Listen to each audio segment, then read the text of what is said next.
que van a dar diferentes temáticas que están referidas al campo de la clínica con niños, ¿correcto?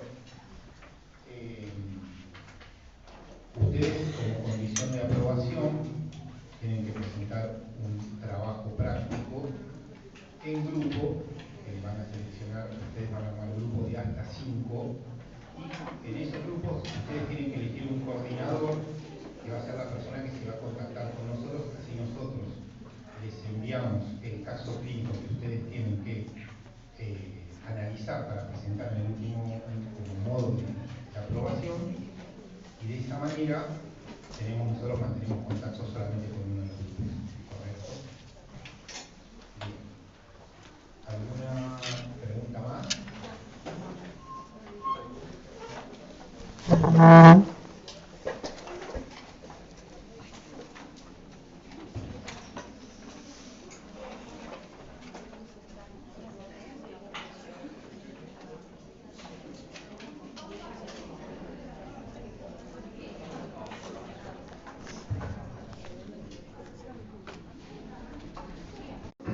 Bien, siguiendo con algunas cuestiones más formales del seminario, la entrega de los trabajos de los grupos va a ser entre el 16 y el 25 de noviembre. De esa manera no coincide ni con el primer parcial ni con el recuperatorio del mismo, ¿correcto? La defensa o la evaluación o el taller va a ser el martes 29 del 11 y probablemente nos vamos a extender en las 3 horas, ¿correcto? Después le vamos a asignar horario y demás para que no vengan todos a la misma hora para la defensa. Es decir, ¿qué implica? Como tiene dos tiempos. El primero, el envío de este trabajo práctico hecho entre los integrantes del grupo hasta 5, y luego ustedes tienen que hacer un modo de defensa de ese trabajo y demás, con algunos señalamientos de los docentes que vamos a hacer, si es que los haya. ¿Correcto? Los casos clínicos van a ser respecto a temáticas que vamos a ver a lo largo del desarrollo de este seminario, que va a ir desde la primera infancia, lo que podríamos pensar, hasta una clínica de la adolescencia y la pubertad. Vamos a tener una última clase donde van a trabajar y van a venir invitados una psiquiatra y una analista que trabajan en el materno infantil para contarles esta modalidad nueva que se inició este año de una residencia que hay en clínica con niños o en el materno infantil por primera vez, que se inicia la residencia. ¿Correcto? Así es algo que quería mostrarles. ¿Correcto? ¿Alguna duda o consulta respecto a esto? Sí, sí, va a ser oral. Bien, entiendo que la mayoría de ustedes se inscribieron porque a continuación viene el teórico. Ah, yo creo que era por el interés de la temática. Bien, y aparte es obligatorio, no hay democracia en esto. Bien, como ustedes saben, esto forma parte de otra de las condiciones más para aprobación de la materia. Sin embargo, en este seminario lo que vamos a intentar hacer primero es algo novedoso, porque creo que a lo largo de la carrera hay pocos espacios en los cuales se pueda ver el trabajo clínico con niños y adolescentes. ¿Correcto? Entonces todas las clases van a estar articuladas, inclusive esta, respecto a un trabajo, una viñeta clínica, de qué es lo que hace un analista cuando recibe a un niño en tratamiento, ¿no? Desde los comienzos hacia los finales, y para poder pensar todos esos elementos que tiene el tratamiento con niños y adolescentes. ¿Correcto? Bien. La cantidad de páginas que pueden tener es 2, y ahora yo les voy a pasar el listado para que vayan firmando. Tenemos un listado de peritos grafólogos trabajando para que no quieran escuchar la falta de la firma del otro, así que van a ser implacables. Bien, como verán, son muchos. Bueno, pero vamos a hacer una cosa, de alguna manera. Vamos a, y creo que esta la clínica con niños es un modo de introducción, vamos a dar vuelta a la demanda, el interés que en el docente que intente interesarlos en la clínica más que ustedes, como una forma de que tengan que venir acá a cumplir este espacio. Y vamos a ver si podemos transmitir eso, ¿correcto? Esa es la idea, de alguna manera. comenzar, vamos a tratar de pensar algunas particularidades que nos encontramos en el encuentro con un niño o en la clínica con niños. Lo primero es poder diferenciar una especificidad de una especialidad. La clínica con niños no es una especialidad, ¿no?, de un recorte hacia un lugar más como de especialidad, especialista en niños, ¿no? Sin embargo, hay algo que sí sucede muchas veces que no sucede cuando se atienden pacientes adultos. Los analistas o los psicólogos entre sí no se preguntan, una pregunta, ¿atendés adultos? Sin embargo, esa pregunta sí se encuentra, la hallamos cuando tenemos que atender niños. Una pregunta, ¿vos atendés niños? Es como una aclaración. Ese es el primer punto. Luego, es una clínica en la cual muchos psicólogos o muchos analistas pasaron y dejaron de hacerlo. Porque produce cierto horror que hay que atravesarlo. Y en eso vamos a encontrar cierta especificidad que tiene esta clínica. Lo primero que tenemos que pensar es que qué elementos tenemos cuando hablamos de la clínica, si no son los conceptos, ¿correcto? Vamos a pensar que el psicoanálisis, hay un seminario, el seminario 11, la acá llama los 4 conceptos fundamentales del psicoanálisis, y él lo reduce a 4, ¿no? Es el inconsciente, la repetición, la transferencia y la pulsión. Esos serían como conceptos centrales. ¿Qué pasa en la clínica con niños? Todos esos conceptos centrales son totalmente dados vueltos a pensar a partir de la clínica con niños.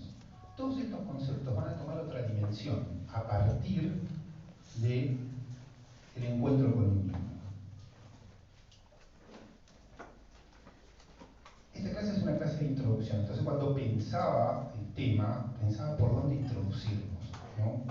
Y cualquier concepto va a servir de introducción, porque hay muchos conceptos por los cuales introducirse. Pero el punto es tomar conceptos que vayan de los márgenes y que hacia el centro de la teoría los terminen de alguna manera conmoviendo. Entonces, yo voy a tomar 3 vías de ingreso para que podamos pensar a partir de ahí la clínica con niños. Yo elegí 3, pero esto es absolutamente arbitrario. Pero sí van a tener una lógica porque los elegí.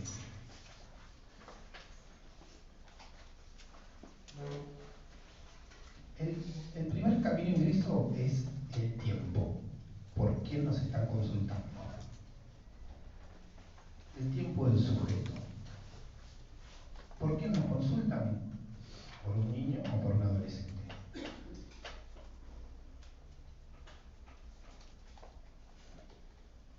Podemos pensar en ese sentido que cuando trabajamos con pacientes adultos hay algo de lo que ya está constituido. Y de alguna manera trabajamos con el síntoma que va apareciendo de ciertas cuestiones que aparecen respecto a eso constituido de ese otro que constituyó, ¿no? Es decir, como cierta distancia, una construcción fantasmática, ¿no?, que es diferente a cuando trabajamos en estos tiempos que son constitutivos, instituyentes, y que a la vez tienen que soportar las contingencias propias de la vida, ¿no? Es decir, nosotros trabajamos con niños y en este trabajo vamos acompañando la conformación de una estructura, de diferentes modos de relación al otro, que se va produciendo ahí.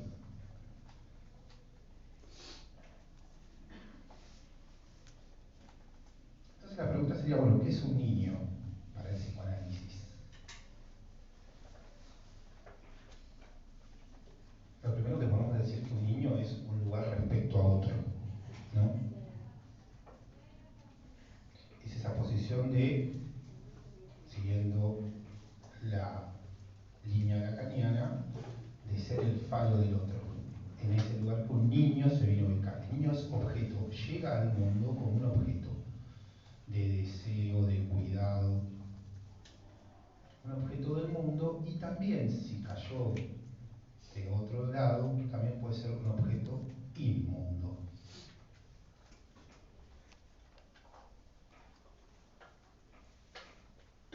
También pensemos una diferencia entre la estructura y el desarrollo, o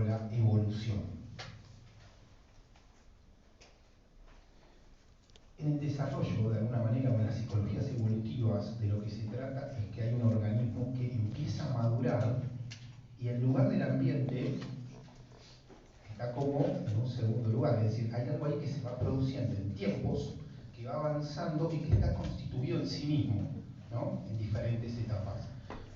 ¿Qué va a decir el psicoanálisis en ese punto? Se va a diferenciar. ¿Por qué? Porque no cree que haya una maduración, un proceso igual para todos, sino que se subjetiva ese encuentro con otro.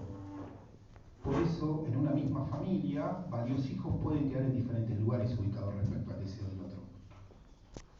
Nos podemos encontrar con patologías graves en uno de los hijos y en otros aparejan otras presentaciones subjetivas, ¿no?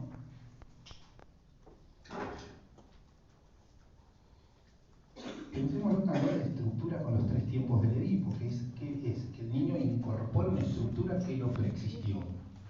Somos hablados, somos soñados, estamos en un deseo antes de llegar, somos nombrados.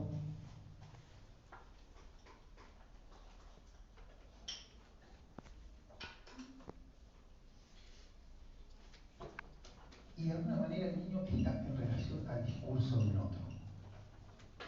Este discurso de un otro, en la práctica, va a estar encarnado por los padres o por quienes ejerzan la función parental y quienes en general realizan la consulta.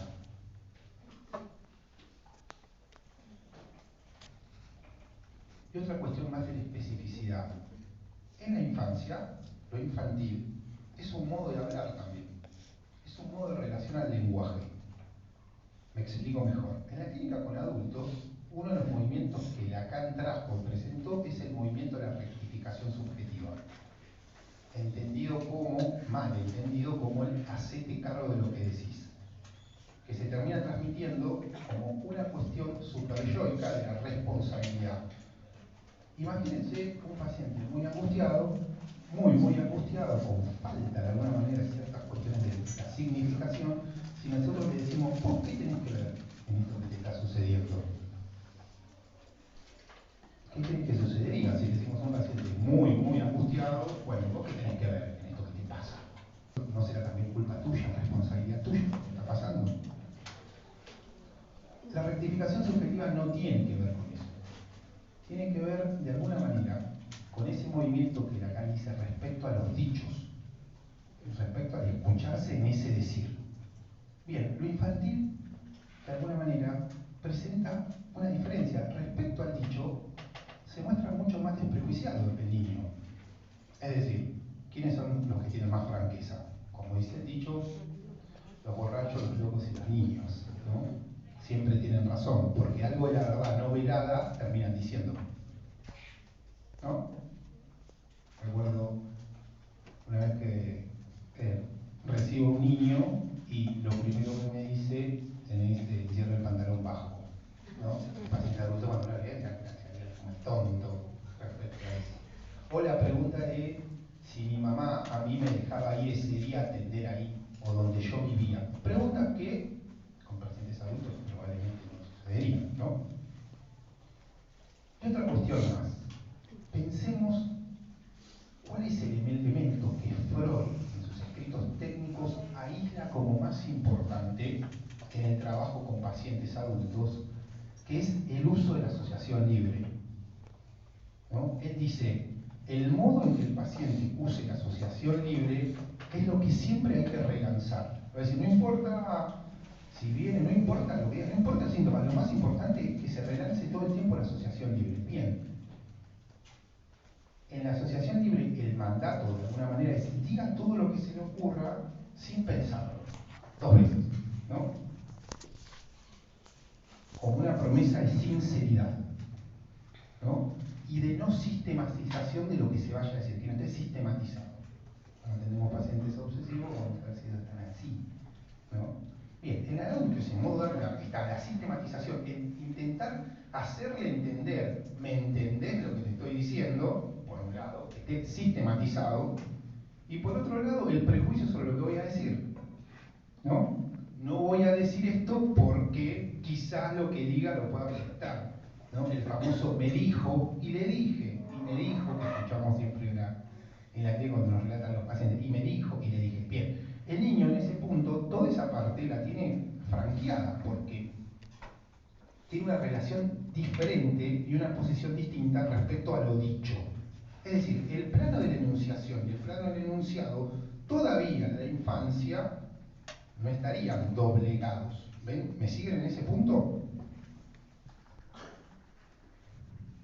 Entonces, quienes mejor utilizan la asociación libre son los niños.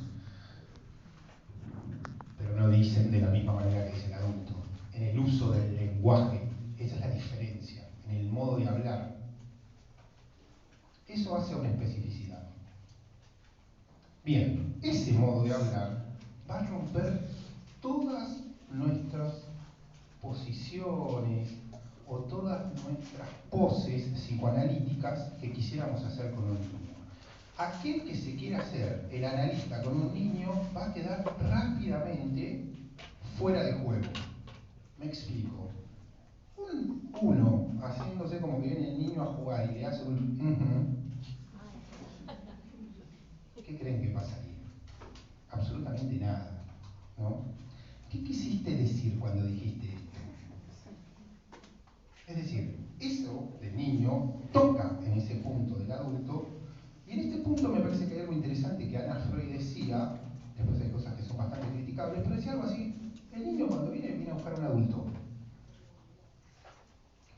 Viene a buscar un adulto, ¿no? Un adulto por fuera de lo familiar, ¿no?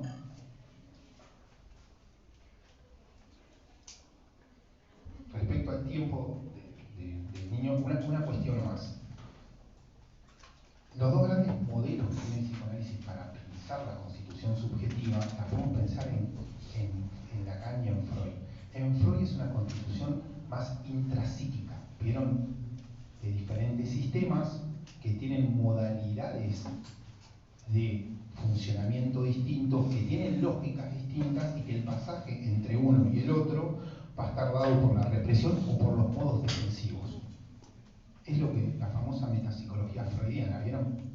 ¿No? La representación, que se represente más. Bueno, lamentablemente, si ustedes les ha tocado leer y demás, vieron que la metapsicología freudiana está totalmente en desuso cuando se presenta, por ejemplo, la vivienda clínica de un niño. Uno no sabe, ¿no? Ahora bien, que eso se constituya o que eso tenga fallas tiene enormes, pero enormes efectos sobre la posición subjetiva. Que esté la represión constituida o que haya fallas, por supuesto que va a tener enormes influencias sobre la posición del sujeto. ¿Es lo mismo que esté constituida la represión o que haya fallas en lo represivo en ese primer tiempo? No. ¿Qué incluye lo superyoico de alguna manera? Una legalidad. Hoy por hoy, una de las grandes presentaciones clínicas son niños que están todo el tiempo transgrediendo, que no se suman a ningún juego que haya reglas y en la cual no hay modo muchas veces de poder armar un tratamiento porque se queda por fuera la cuestión transferencial. Son niños muy agresivos, niños que están todo el tiempo actuando, todo el tiempo están con la cuestión del cuerpo a todo volumen y a todo. Es lo que muchas veces le han llamado como que son niños que tienen trastorno de hiperactividad o que tienen trastorno de atención. Claro, con lo que está pasando en el cuerpo, ¿quién puede atender a eso? ¿No? Y a la vez se los considera como niños muy omnipotentes. Pero lo que descubrimos y cuando empezamos a hablar con estos pacientitos y en la cuestión familiar, nos encontramos con pacientes, con niños sumamente dependientes de la presencia absoluta del otro. Necesita que el cuerpo del otro esté para ser un lugar de borde. Son niños muy dependientes. En su presentación parecieran que no, que a todo y dicen que no hay legalidad que a ellos los contenga. Les hace muy difícil el trabajo porque muchas veces hace como repensar también la teoría, ¿no? ¿Qué falló en estos niños? Voy a contar una pequeña viñeta clínica. Yo hace un tiempo atendí a un niño que había sido adoptado por la mujer que hace la consulta. Fue una adopción monoparental, ¿no? Solamente se lo entregaron y valga mi fallido a esta mujer, en el cual no hubo ningún tipo de seguimiento jurídico a partir de que este niño es dado en adopción. Era un niño que venía con el antecedente de haber estado en varios hogares y era el niño más conflictivo de todos. Son presentaciones en las cuales muchas veces la primera opción gringa es que se lo den porque ya no lo soportan más ahí, ¿no? Lamentablemente. Así llega. Era un niño sumamente agresivo. Con la madre, con esta mujer, le armaba situaciones tremendas. La mujer que viene a hacer la consulta, que consulta, ya venía de varios psicólogos y varios analistas, relata que ella tiene miedo que la mate, que en algún momento la mate, o cuando crezca sea un sádico y demás, ¿no? Ese era el fantasma que quedaba alojado al lado de esta madre, de esta mujer. Yo diría que mujer, madre, me parece que estaba soportado en otra cosa. En la historia que yo puedo armar con ella, lo antecede la muerte de un niño al nacimiento en esta mujer, en el cual no hubo una legalidad ahí que establezca qué sucedió. Fue como muy raro, o sea, nace y a los 2 o 3 días fallece. Era muy conmovedor en este niño que el lugar en el cual podía ir a alojar otra imagen diferente era cuando venía al consultorio. Una de las cuestiones que elige esta mujer, un analista varón, es por la cuestión de los límites. Esa es una cuestión de la transferencia imaginaria. Muchas veces, y es una cuestión que ahora quizás está un poco más en desuso. En su momento, cuando yo inicio la atención con niños, venían muchas veces a la consulta porque, bueno, vos sos varón y, bueno, un hombre le va a poder saber poner límites a las cosas que hace, ¿no? Ustedes verán, vivimos en unos tiempos que están cambiando las cosas y, bueno, vamos como a repensar a dónde vamos a ir a parar. Entonces, en este punto, sus juegos consistían en que él era la excepción a todo. Por ejemplo, armamos un mapa de un mundo imaginario en el cual íbamos luchando y demás, cuerpo a cuerpo, era porque había que poner el cuerpo, ¿no? Y él pegaba muy fuerte cuando pegaba, en el cual yo me mostraba como que a mí me dolía cuando me pegaba. Recuerdo que la excepción era él. Yo debía morir en todo el juego, pero él no moría. Jamás. Él era la excepción, ¿no? Él era el que soportaba todos los balazos, pero no lo mataba. Tenía el escudo más grande, pero él era el único en ese mundo imaginario en el cual quedaba como una excepción. Para él, la regla no entraba. Era para todos menos para él. Y otra cuestión que fue muy interesante trabajar con este paciente fue que él empieza a incorporar el dolor del otro. Que cuando él pegaba, al otro le podía doler. Fíjense, si la metapsicología freudiana no nos sirve en este punto para la representación, ¿no? ¿Qué representación tenía este pacientito? ¿Qué representación tenía? Totalmente perturbada, que no podía registrar el cuerpo o el dolor en el otro. No lo podía registrar. Pegaba, pero no saben de la forma que pegaba, era un niño chico, pegaba pero con una hazaña que a veces el trabajo era que produzca una descarga ahí, pero que a esa descarga pueda quedar asociada una representación, ¿no? Che, mirá, no podés pegar así. Che, a mí me duele. No te lo voy a permitir que me pegues así. Podemos jugar, pero de otra manera. Él alojaba ahí ese modo. Ese fue el trabajo un poco que pudimos ir haciendo con este niñito, de ciertas cuestiones de lo represivo que ahí claramente falló, pero falló en la constitución de lo intrapsíquico, pero también una falla del otro en el deseo. Una mamá que lo abandona por propias cuestiones subjetivas de esta mamá que no lo podía tener. En el abandono queda con el papá, un papá que en la reconstrucción que pudimos hacer lo quiso y lo quiso mucho. Y este papá fallece. Son lo que se dicen niños golpeados por la vida, ¿no? Desde movida. Es decir, donde la muerte ingresa desde muy pequeñitos, ¿no? Algo que cuando trabajamos con otros pacientes, la idea de la muerte aparece angustiando a los padres porque los niños empiezan a preguntar por la muerte, ¿no? ¿Qué pasa si vos no estás? ¿No? En estos niños esto sucede como prontamente, podríamos decir, de la realidad. Y hay que subjetivar eso, ¿no? Con todo lo que implica.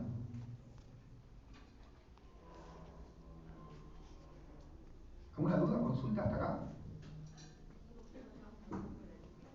Dale, por favor.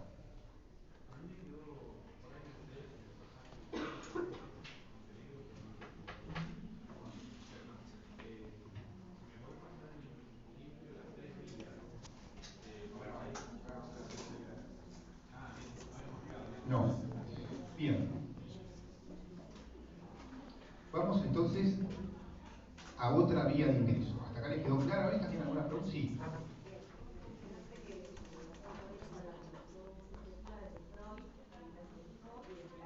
Exactamente, exactamente. Donde la causa es externa y no hay construcción del sí mismo.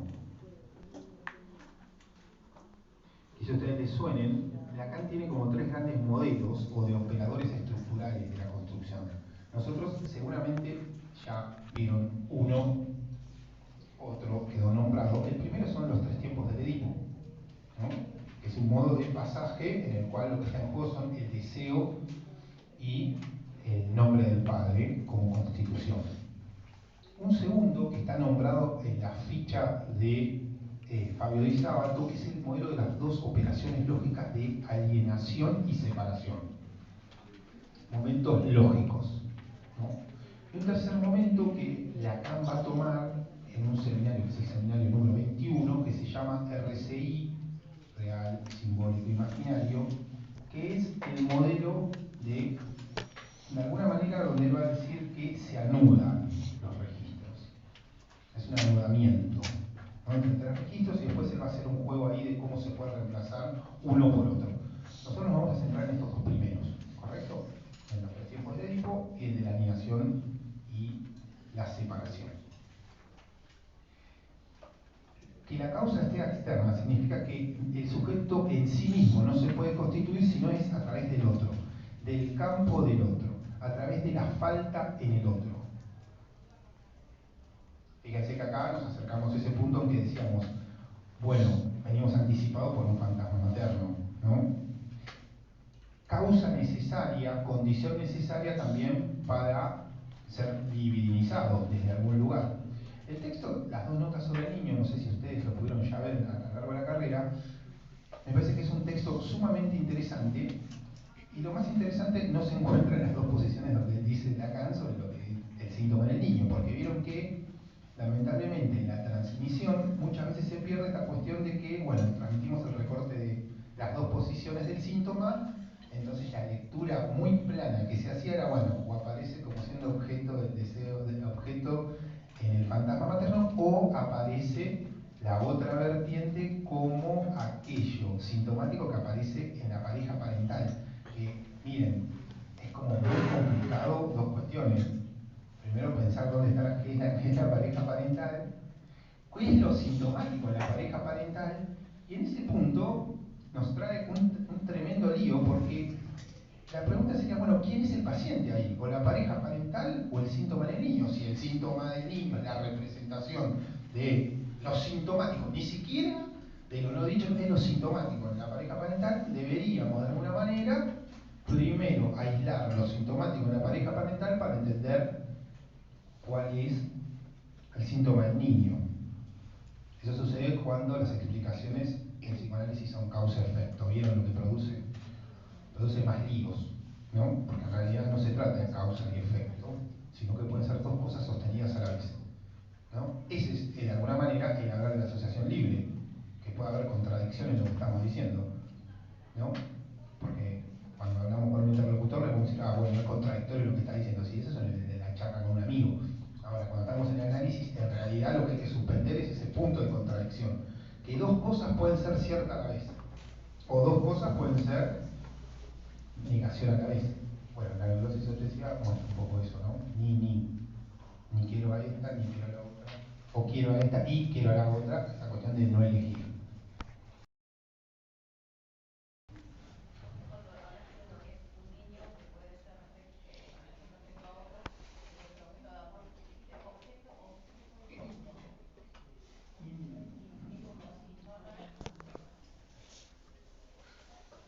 de alguna manera es cuando el niño queda como una posición de objeto a como objeto residuo del otro, ¿no? En las presentaciones en las cuales algo de eso, del amor, ¿no? Quedó como sumamente tocado, que muchas veces se reconstituye en la infancia y muchas veces queda reconstituido en los tratamientos con pacientes adultos. Ese lugar que fuimos para el otro, ¿no? Muchas veces eso es un lugar que en el tratamiento con pacientes a mí me lo ha enseñado cuando yo he trabajado con mujeres en el momento en el que tienen que ellas encarar la maternidad. Y ese es un punto interesante para ver cómo se subjetiva la relación que tuvieron con su madre. Queda como muy interesante ver eso que sucede ahí, ¿no? Una paciente que yo atendí, que yo acompañé en el parto, me cuenta que su temor era quedar ella no queriendo a su hija como su madre no la quiso a ella, ¿no? Ese era su temor. Bien, en ese punto, fíjense que ya en esta paciente ya había algo de elaborado ahí, porque ya pensar eso, la distancia de la representación de eso que sucedió ahí, ¿no? Esa reflexión sobre eso pone distancia, ¿no? Pero para ella el encuentro con la maternidad era el temor a tratar a su hija de la misma forma que la madre tremendamente la trató a ella. Es una cuestión muy loca. Y esa cuestión de la locura del otro, muchas veces en el tratamiento con los pacientes adultos nosotros lo reconstruimos, ¿no? Como la locura quedó del lado del otro. Ese lugar de que la posición del otro en la realidad no da cierta garantía. Me explico. Esta mujer sufría de grandes, tremendas golpizas cuando el padre de ella no estaba. Cuando llegaba, la madre le decía que no, que ella se había golpeado contra una pared, que se había caído jugando, que no había sido verdad lo que había pasado. Tremendo, porque es algo del campo de la realidad, como que no está soportado por otro ahí, ¿no? Fíjense la locura que producía eso. Ella a veces, francamente, se ponía un poco en excesos, cuestiones de locura y demás. Eso me parece que es una reconstitución de cuando el sujeto puede ser para el otro un lugar inmundo. Sin embargo, el punto de partida no es el punto de llegada, porque con una madre que fue bastante jodida, bastante complicada, el sujeto algo puede hacer, ¿no? Me parece que en ese punto, porque en ese punto si no sería un puro determinismo, ¿no? Es decir, de cuestiones de gente o de pacientes que han sufrido cuestiones de abuso o no han sido abusadores. No es que una cosa es causa de efecto, ¿ven?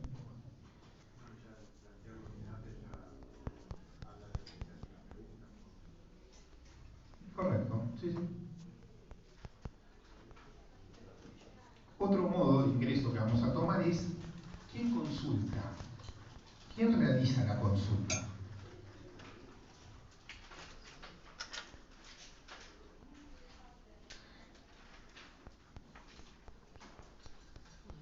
Y acá vamos a encontrar también una diferencia con la clínica con adultos. ¿Quién lleva la consulta? En general, los padres o parientes. ¿Quién realiza la consulta?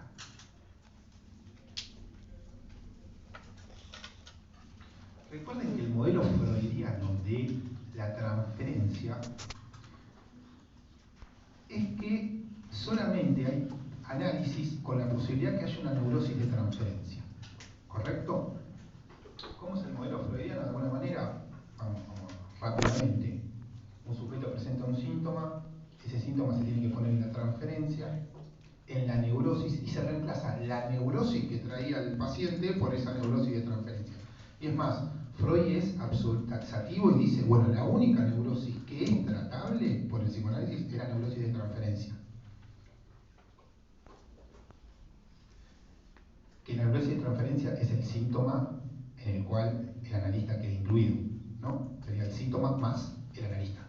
Que ese síntoma se dirija al analista.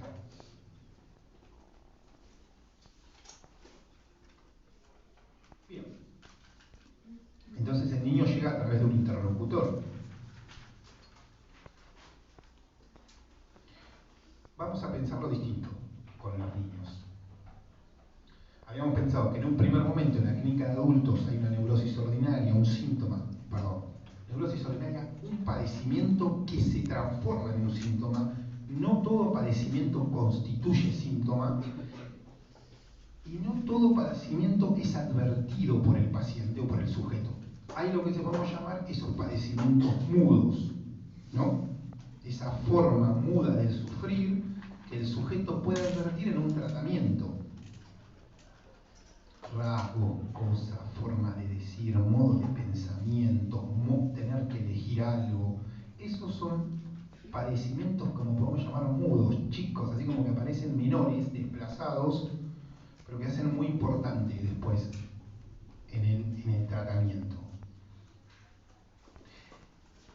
Y en el segundo momento teníamos la neurosis de transferencia, que es la neurosis más el analista, habíamos dicho, y que el síntoma queda dirigido a la analista. Bien, en la clínica con niños nos vamos a encontrar con una diferencia.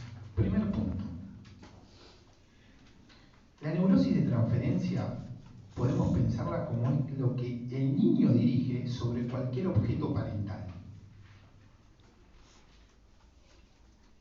Fíjense, está fuera del tratamiento eso. ¿Me siguen en ese punto?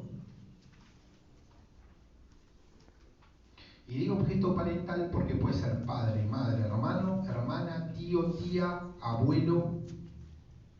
Le dirige esa neurosis de transferencia.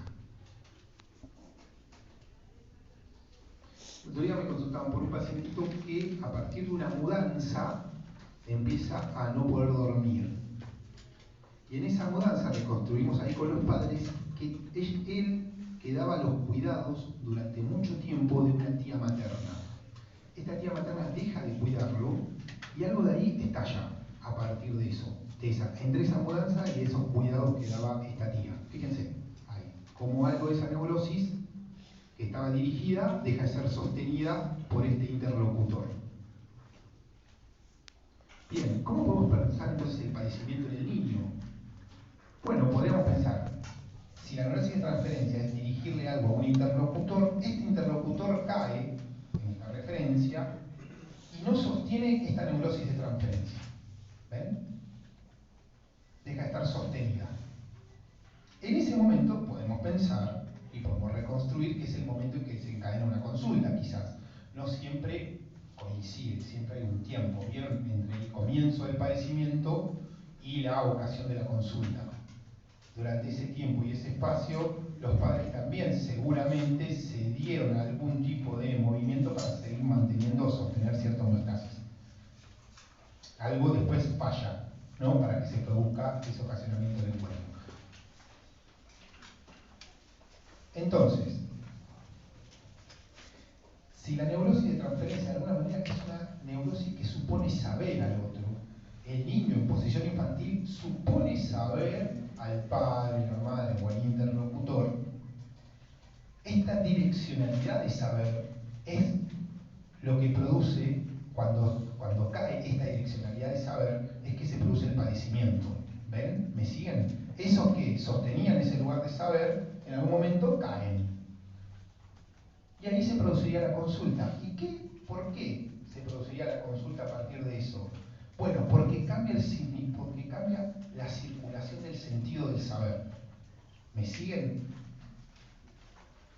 Si la suposición del saber en un primer tiempo estaba puesta el niño hacia el padre o los interlocutores, en este momento gira la direccionalidad del saber y son los padres los que suponen que en eso que le está pasando hay algo que quiere decir y que ellos no entienden. Algo le pasa, dejó de dormir, cambió el carácter, hace lío en la escuela, se puso más agresivo, cambió su forma de ser. Entonces, los padres empiezan a suponer un saber sobre el síntoma. ¿Ven cómo cambia la direccionalidad? ¿Me siguieron hasta ahí o tienen alguna pregunta? El síntoma o el padecimiento del niño va a encarnar una suposición de saber para los padres. Y ahí es donde se produciría la consulta. ¿Por qué? Porque estos padres dejan de soportar ese lugar de suposición de saber. ¿Ven? No es lo mismo estar soportando que ellos en posición de suponer en el padecimiento un saber.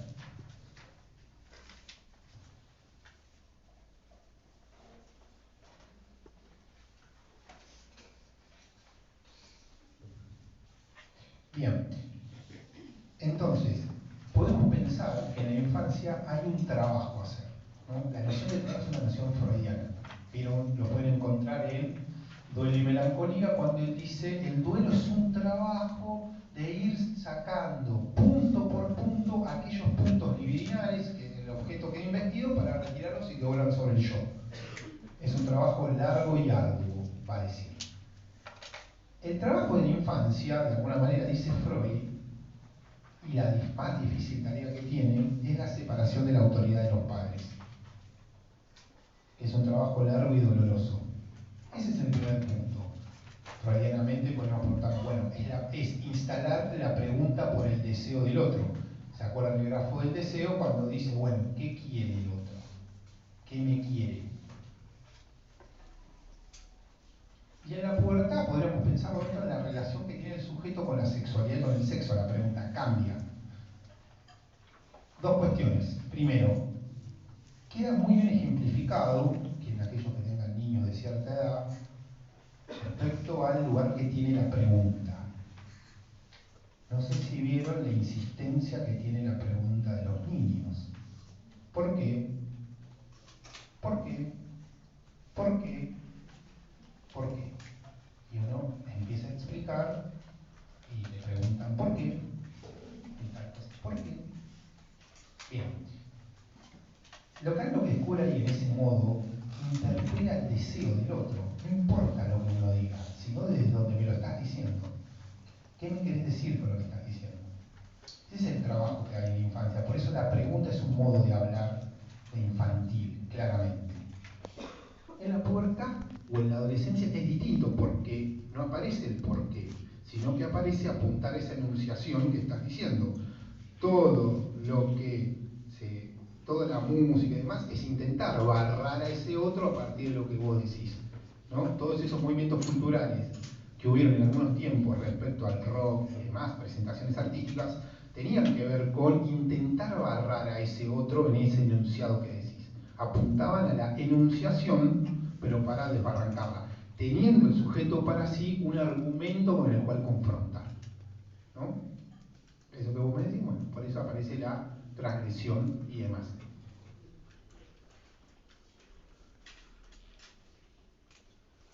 Y también en este modo de decir, en este modo de hablar de los niños, nos encontramos con otra cuestión muy importante, que es para los niños la palabra hace acto.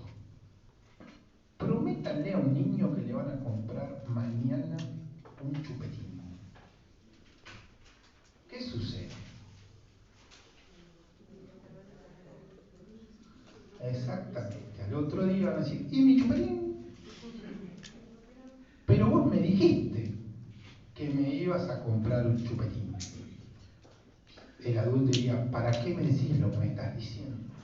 ¿No? Y el niño dice, si vos me dijiste que me ibas a comprar un chupetín. La palabra es un acto, ¿no? Para el niño. Entonces, aquel que se dedique a la clínica con niños, si le hacen una promesa a un juguete o algo, por favor, sépanlo, sosténganlo después.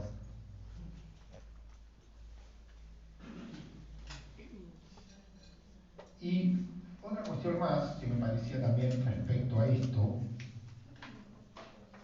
fíjense cómo el concepto de transferencia queda totalmente tocado en ese punto en la clínica con niños. Fíjense cómo queda, es decir, es imposible una estandarización, ¿entienden? Es decir, no podemos tener una caja de juegos con los mismos juguetes para todos. En su momento vieron que estaba la noción de caja de juegos, que es la pregunta, bueno, ¿qué juguetes tenemos que tener en el consultorio? ¿No? Una de las clases vamos a trabajar sobre el juego y sobre qué es un juguete. Pero la pregunta es, bueno, ¿qué objetos tenemos que tener? ¿Cuáles no deben faltar? Porque uno al principio se pone súper yoico. No lo que debe haber, sino lo que no debe faltar, ¿no? Entonces, ¿recuerdan que estaba esta transmisión? Si agarra tal cosa, significa, ¿no? ¿Qué pasa en ese punto?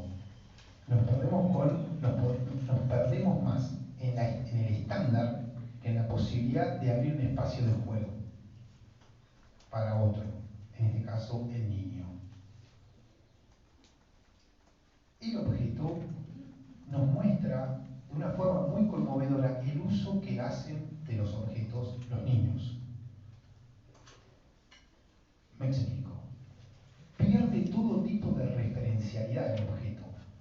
esta botella, para nosotros los adultos, tiene un pico, tiene cierta materialidad que la agarra y demás. Para un niño se puede transformar en una granada, se puede transformar en algo que podamos mirar, se puede arrojar, se puede llenar, se puede vaciar y demás. Hace uso del objeto. Bueno, cuando veamos las presentaciones graves en la infancia, el objeto no pierde la referencialidad. Esta botella es la botella en las presentaciones graves. No hay posibilidad de que tomen una vertiente más significante la botella.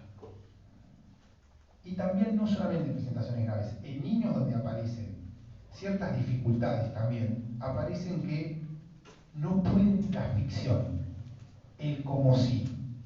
Dale que yo saltaba de acá, ¿cómo vas a saltar si no se puede saltar? No tienen ese como si, ¿vieron de la ficción? Che, vamos a jugar a que yo me tirara de paracaídas. No te puedes tirar de paracaídas si no hay un paracaídas, me decía uno una vez. Fíjate cómo saca de juego totalmente eso, ¿no? Porque entrar en el juego es entrar en otro tiempo. Y hay niños que no se animan a entrar al juego, porque entrar al juego es perder todo tipo de identificación. Es desidentificarse a jugar a identificarse con otra cosa. Los adultos tampoco, no le dejemos de lado a los niños. Es ese temor, es ese salto para dar, ¿no? Entonces, acá, si el modelo de trabajo con el adulto fue para Freud el sueño, con los niños va a ser el juego. Con una gran diferencia. El sueño es un relato sobre el sueño de algo que sucedió y fue soñado, inclusive los pacientes nos dicen soñé algo y no me lo acuerdo, ¿no? En cambio el juego se produce ahí, con el analista. No se puede jugar el juego sin jugarlo, sería, ¿no? Y acá me sirve de modo de ingreso al tercer punto, que es la posición del analista. Y lo que yo voy a llamar el lugar del cuerpo del analista. Y me parece que este es un punto importante. Es imposible dedicarse a la técnica con niños si no se pone el cuerpo. Y con los adolescentes también. Porque las consultas muy características de estos tiempos son las presentaciones de los cortes en el cuerpo. ¿Vieron? Y ahí lo que me parece que es más interesante de trabajar con estos pacientes, muchas veces en la adolescencia, es menos encuadre, menos estandarización y empezar a que algo ahí se vaya construyendo en lo mínimo, pero fuera como de cierta encuadramiento que produzca algo que quede más del lado de la invención, del lado de ir inventando en ese momento.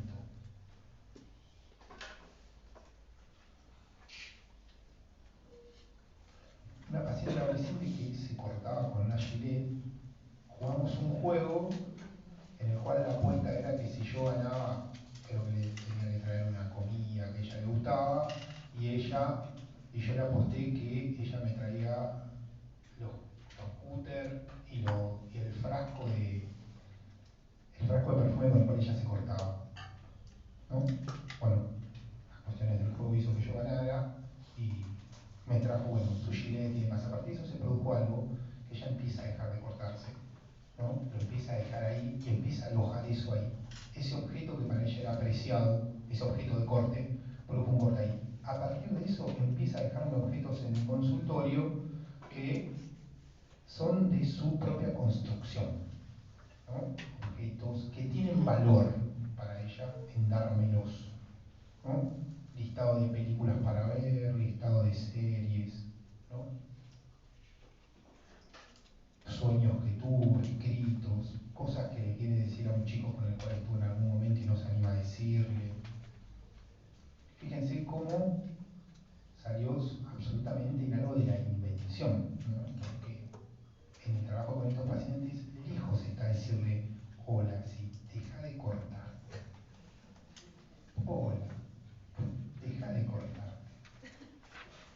¿No? Es lo peor que se le puede decir a estos pacientes. ¿No? Es como decir a un paciente, che, ¿por qué seguís haciendo lo que estás haciendo? Porque ahí somos como, vendríamos a ser como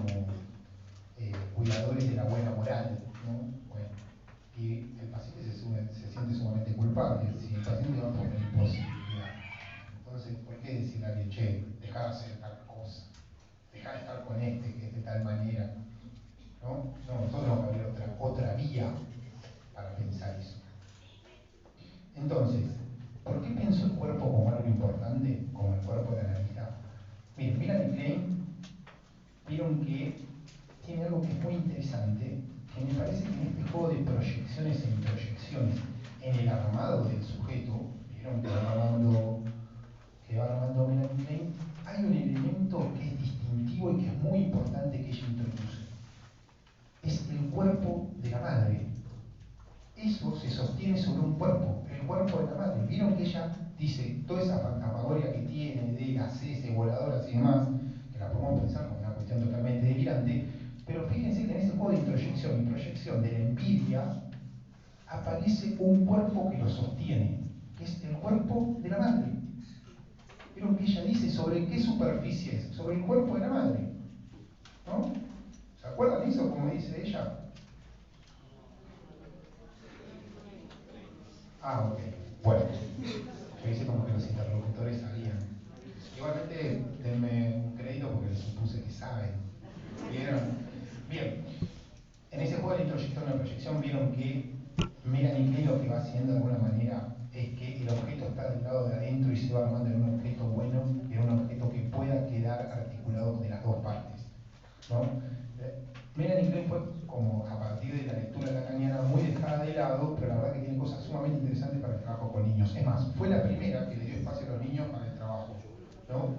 Y pensó el juego en la clínica con niños.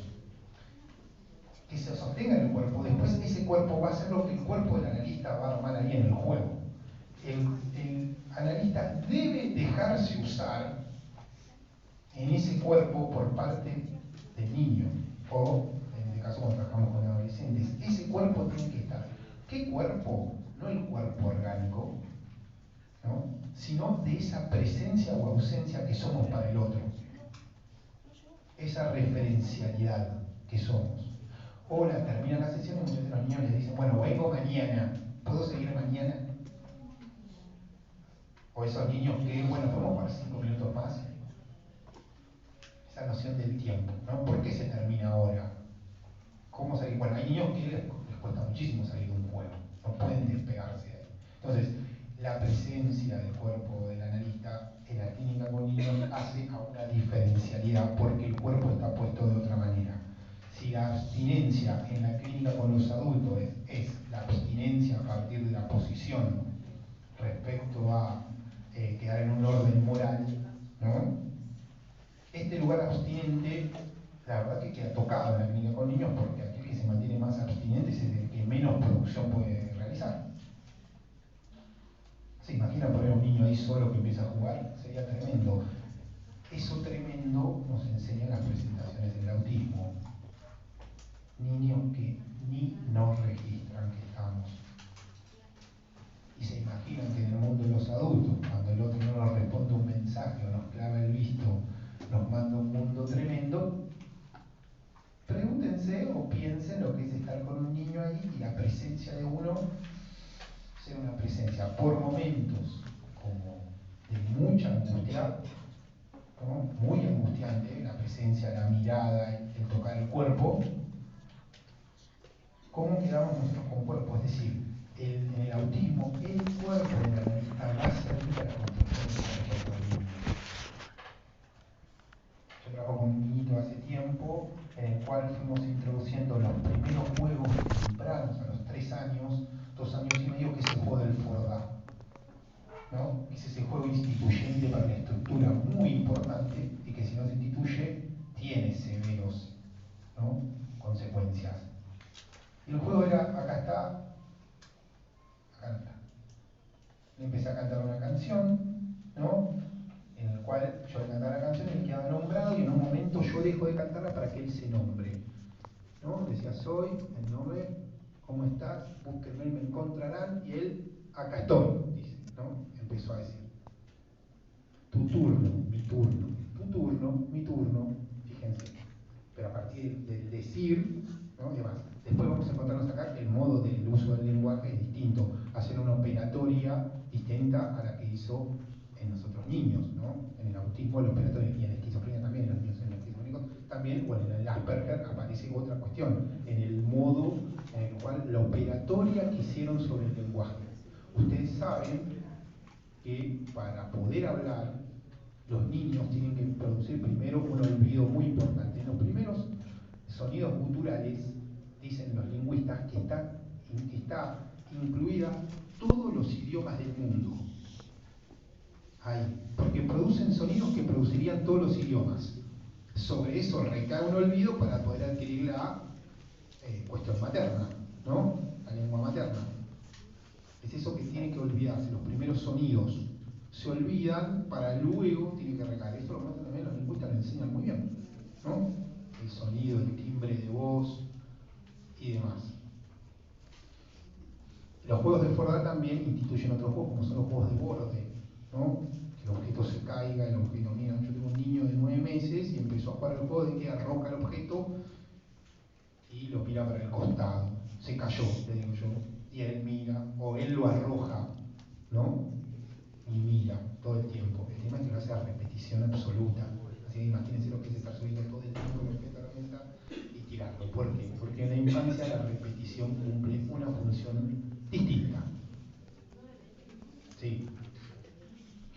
Tiene una función distinta la repetición en la infancia, ¿no? La repetición en la infancia es un modo de inscripción que es necesario, ¿no? Es el placer por la repetición misma. Bueno, es lo que nos deja de la infancia el escuchar una canción tantas veces seguidas.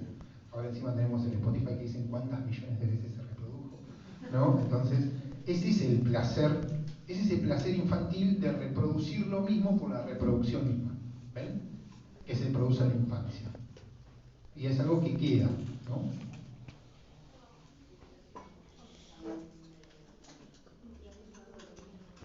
Porque, no, muchas veces la consulta es por niños que no pueden dormir o por lo que les produce que no duerma, ¿no? Y demás. A veces se puede hacer como algunas cuestiones de que hay niños que, bueno, eso es algo importante que vos preguntas, me parece que cuando se trata con niños también hay que saber ciertas cuestiones de psicología evolutiva que es muy importante. Por ejemplo, cuando un niño toma cierta postura, cuando el niño empieza a gatear, cuando el niño cambia en ciertos modos de los reflejos, cuando un niño mira, deja de mirar, cuando el niño sonríe, ¿no? Y responde con la sonrisa. Esas son cuestiones que hay que saberlas, porque es importante, ¿no? Si bien no vamos a hacer la causa en eso, es importante saber.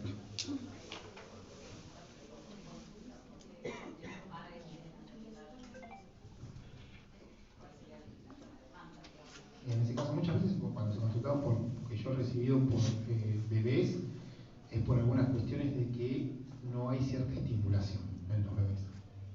Muchas veces son derivados por pediatras, generalmente son por pediatras que tienen que haber llegado a cierta adquisición y no llegó. Por ejemplo, el comer, ¿no?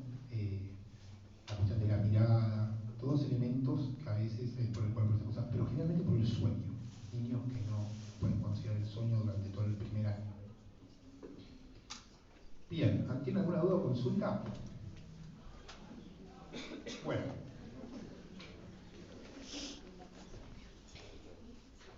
Que no haya ninguna duda o consulta, no sé si es un indicador muy bueno.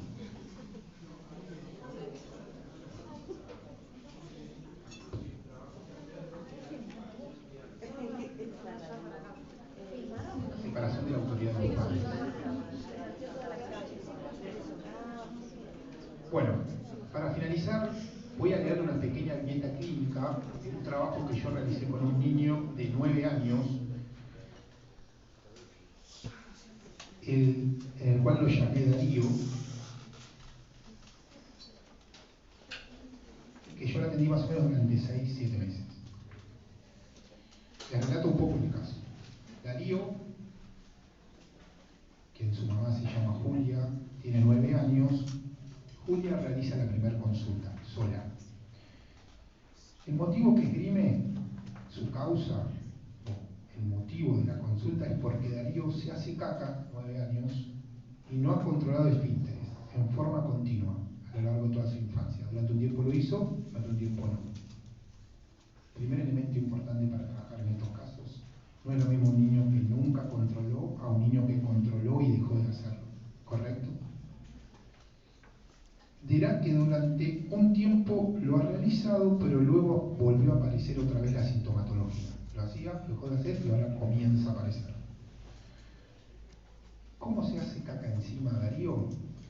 Sin registro alguno. No avisa ni antes ni después. No avisa y se queda hecho caca. No se ha detectado ningún problema orgánico, haciendo una consulta con pediatría y con una gastroenteróloga.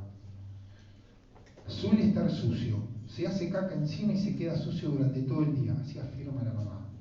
Cuando tenía 7 años, cuenta Julia, los padres, ellos encontraban atrás de los muebles escondidos calzoncillos sucios y pedazos de heces, restos. Cuando se baña, Darío se hace caca también. La madre, desconsolada al verse sucio y tapado de mierda, lo intenta consolar. En esta primera sesión, Julia relata que la historia que antecede al embarazo con el papá de Darío, a quien vamos a llamar Marcelo, y que además tiene una hija menor de 4 años, fue de la siguiente manera. Describe que se conocen y al cabo de un año queda embarazada. Al momento de recibir la noticia del embarazo, se están separando y deciden en ese momento interrumpir el embarazo entre los dos y no continuar con el mismo. Hay una decisión de ambos de no continuar con este embarazo, porque se estaban separando. Julia afirma: fui a la consulta y cuando me enteré cómo era el procedimiento, salí, llamé al papá y le dije que al bebé lo iba a tener y que se iba a hacer cargo aunque él no estuviera de acuerdo. El embarazo estuvo rodeado de desencuentro entre los padres, con una misma presentación que se repetía al momento también de la consulta, que era que luego de discutir con Marcelo, el papá, este se iba y al tiempo volvía. Julia dice: antes de nacer, Darío, Marcelo volvió, y a la semana luego de que nazca Darío, se volvió a ir de la casa. Cuando realiza la consulta Julia, los padres se están separando nuevamente, pero a diferencia de otras oportunidades, en esta Julia descubre una infidelidad. Muy enojada y angustiada relata: soy una pelotuda, está con otra mina hace rato. Yo le dije a Darío: ¿sabés, hijo, por qué papá no vuelve? Porque está con otra mina. Fíjense la forma de presentación del niño a través de Julia. Algo resuena de la envoltura, ¿no? De cómo lo envuelve este niño. Me volvió loca desde que nació, no paraba de llorar, le daba la teta todo el tiempo porque no soportaba sus llantos. Y su papá me decía: tiene 1 año y medio y ya lo perdiste, porque él te maneja a vos. Esto se lo decía este fulano sentado en el sillón mientras armaban estos líos.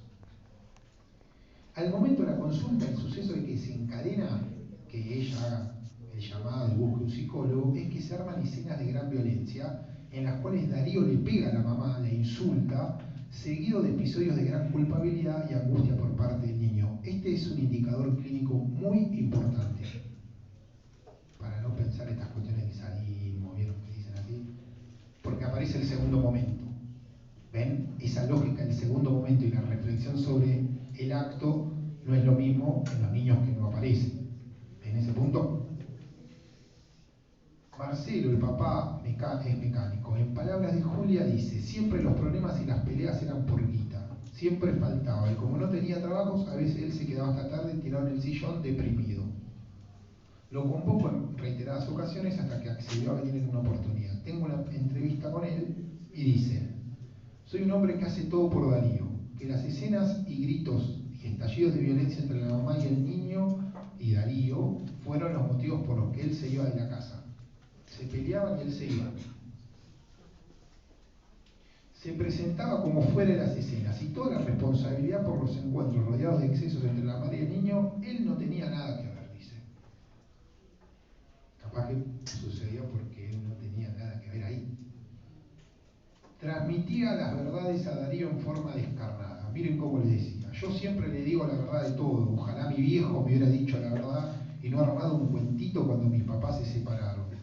Este niño está alojado en una afiliación, fíjense, en una historia que lo antecedió. Respecto a Julia afirma, tuvo problemas con las drogas de adolescente y es una mujer que no está bien y no sabe cómo manejar a Darío. Esta es la presentación del papá y la presentación de la madre. Estos son los elementos que hay. A partir de recordar estos datos en la entrevista, les informo que voy a tomar sesiones con Darío. Hago un corte acá. Tomar a un niño en análisis, en tratamiento, es una decisión. Pero primero tiene que haber elementos. ¿Por qué? Porque tomar a un niño en análisis es muy importante, porque, como dice Winnicott, los niños no tienen que estar en los consultorios, en realidad tienen que estar en la vida creciendo, ¿no? Entonces, si uno toma a un niño en análisis, va a ser porque también está tomando una responsabilidad.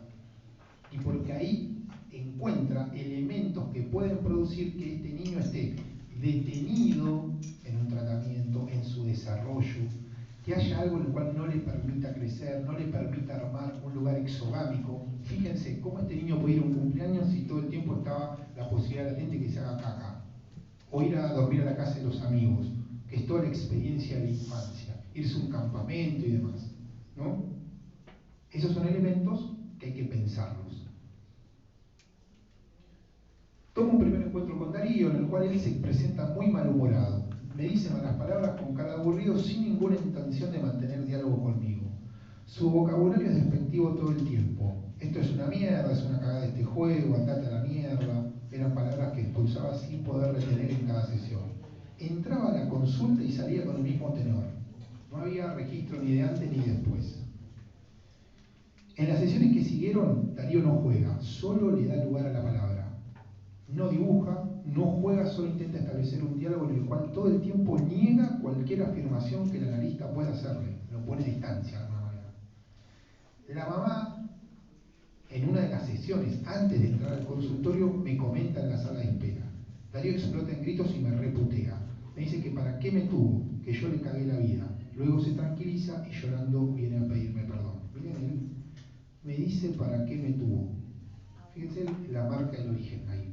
La pregunta que está rondando, el decir del niño que la madre trae y que en realidad está hablando de lo que a ella le toca.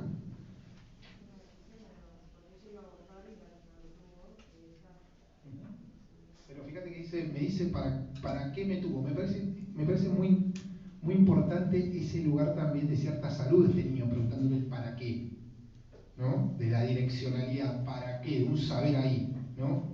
Y uno no sabe para qué tiene un hijo, la verdad, ¿no? Lo va a ir reconstruyendo después, ¿no? ¿Para qué? ¿Qué sé yo? Después uno verá, bueno, reconstruirá una pareja, una historia, lo que fue, pero el para qué, mejor no pensarlo tampoco.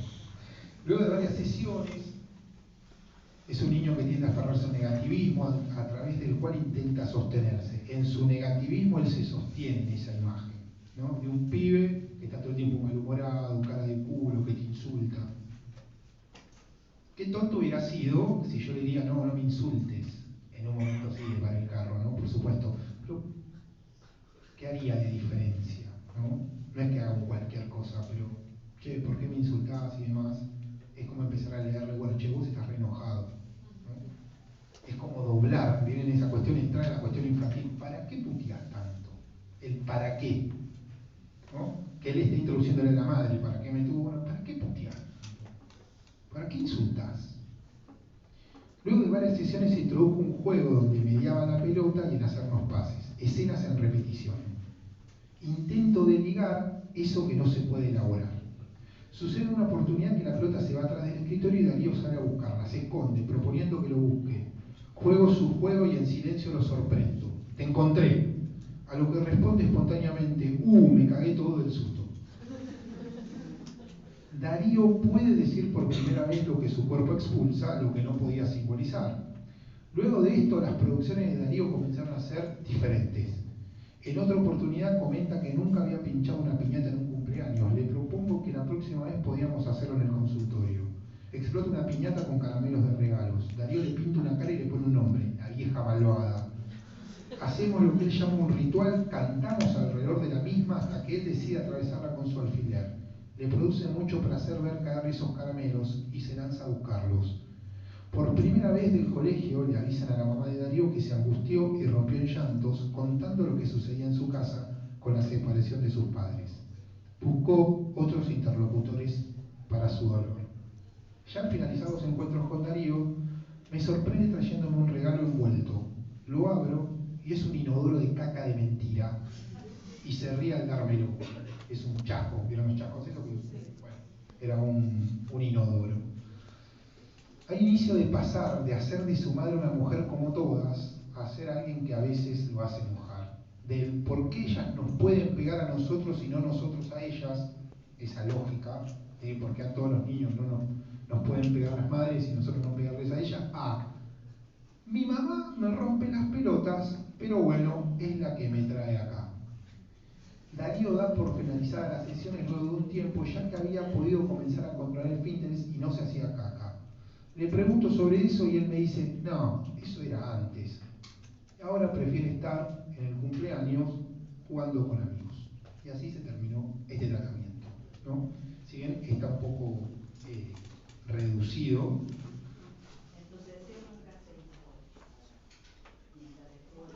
No, tampoco puedo ir. No.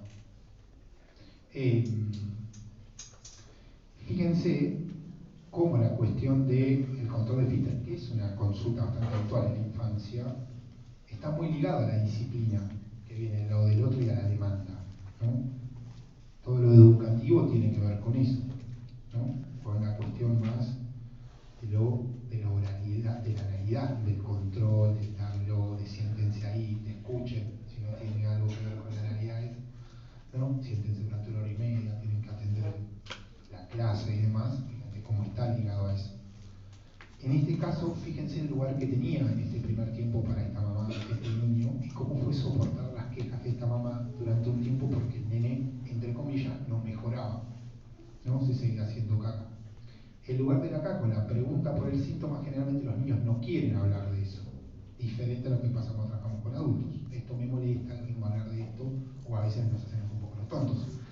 En este caso, fíjense que fue desplazándolo hacia el juego donde eso empezó a entrar, ¿no? En un lugar. En el lugar de ser interlocutor de eso que le pasaba.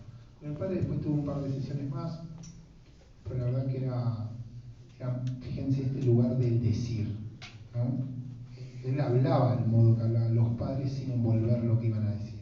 Porque él creía que le decía la verdad al hijo sobre la separación y él no se estaba dando cuenta que le estaba dando una versión, no le estaba diciendo la verdad. Él creía que decir la verdad, y en ese decir la verdad ya era una ficción. Yo creo que te estoy diciendo la verdad, ¿no? En ese modo que él le daba. Y después, el lugar que tiene la madre también, en este lugar de cómo soporta el golpearse, el quedar pegado. Fíjense la absoluta dependencia que tenía este niño con la madre, ¿no? Necesidad caca, y fíjense esa escena totalmente como bien infantil de un niño de 9 años, tenía que estar la mamá ahí con él lavándolo. Porque ese síntoma, como dice Freud, tiene un beneficio secundario. Lo mantenía cerca de la mamá. Bien, ¿tiene alguna duda, consulta?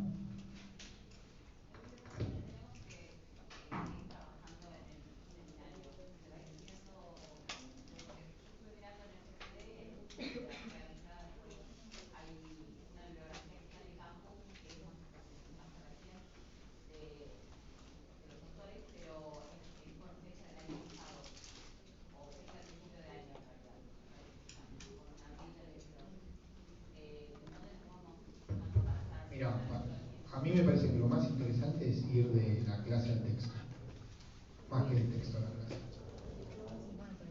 Me parece que es eso, como la experiencia también clínica de trabajar con niños de el libro, porque estos pacientes todo el tiempo nos queman la biblioteca, seria, ¿no? Cuando los queremos encuadrar en un lugar, rápidamente se quitan de ahí, ¿no? No los busquemos en un libro y demás, o en un texto, porque no los vamos a encontrar de todo.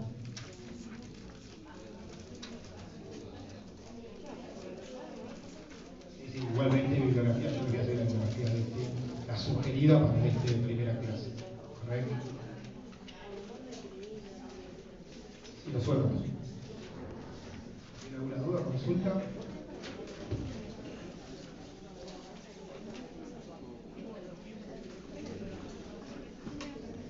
Bien, la semana que viene vamos a tener el primer invitado, que es Fabio Di Sábato. Ustedes que quieren ver autores vivos, acá tienen un autor vivo, ¿no? Siempre nos ponen bibliografía de autores que están muertos. Van a ver un autor vivo. El tema que él va a abordar es la construcción del fantasma en la infancia, ¿correcto?